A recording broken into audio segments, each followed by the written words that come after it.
Magandang relasyon sa pagitan ng Kamara at Senado inaasahan sa bagong liderato ayon kay Senate President Tito Soto. Detalye na balita mula kay Raymond Dadpa sa RH28. Raymond, good morning.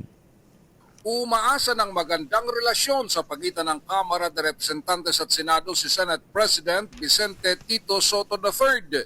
Ito ay kasunod ng pagkaluklok ni Isabela Congressman Faustino Bogie D. III bilang Speaker kapalit ng nag-resign sa pwesto na si Congressman Martin Romualdez.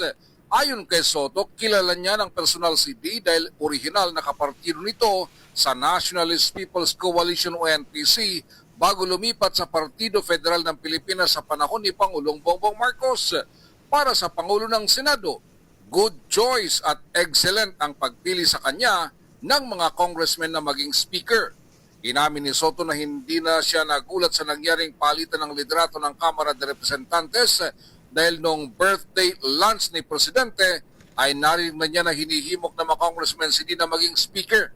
Naniniwala ang Pangulo ng Senado na magagamit ni D ang kanyang karanasan sa tagal na niya sa politika upang pamunuan ang Kamara de Representantes. Narito si Senate President Tito Soto.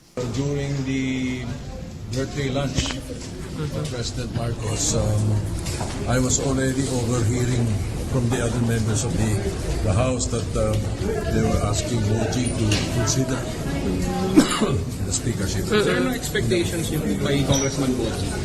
That's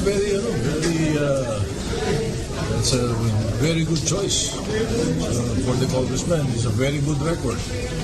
He's been vice mayor, mayor, congressman, governor, vice governor, congressman-elect, and in all those years, no bad record.